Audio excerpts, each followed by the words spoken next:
Welcome to today's video where we'll explore the features and functionality of the National Instruments PXI-6509. The PXI-6509 is a versatile digital I/O module equipped with a 100-pin female .050 series SC-SI I/O connector. This module offers 96 digital I/O lines with single-ended signaling, an output voltage range of 0 volts to 5 volts, and a digital input voltage range of -0.5 volts to 5.5 volts, adhering to 5 volts digital I/O logic levels. Each of the 96 DIO lines can function as a static digital input DI or digital output DO line.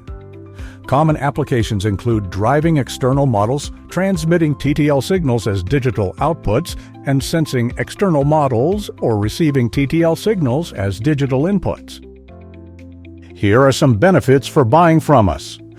If you're interested in purchasing this part or another, you can request a quote by visiting our website at apexwaves.com or emailing us at sales@apexwaves.com.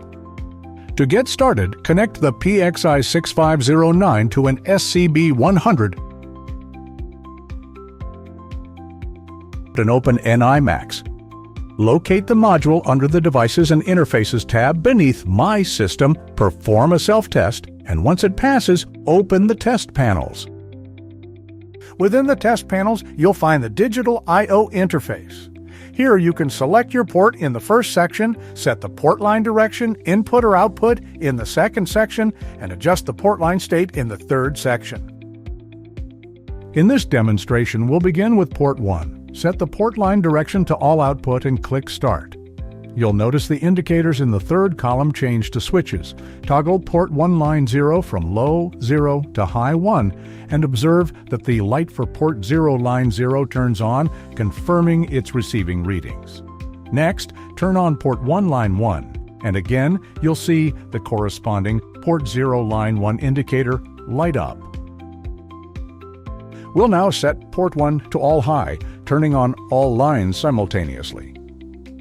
However, when switching back to port 0, you'll notice that port 0 line 2 is unresponsive. To identify the issue, our technician will use a custom Python test program to streamline troubleshooting. First, we'll rename the device in NIMAX to test and save the changes.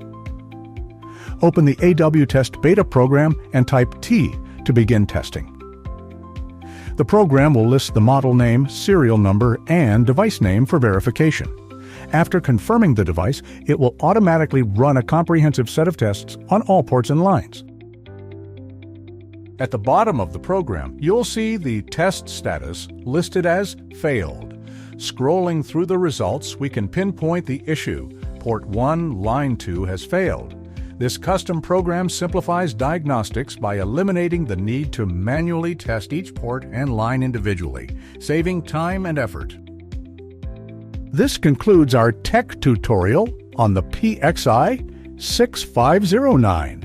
If you have any additional questions, please visit our website at apexwaves.com, where our dedicated team is ready to provide the support you need. Thank you for watching. Don't forget to like this video and subscribe to our channel for more product highlights, how-tos, and industry insights.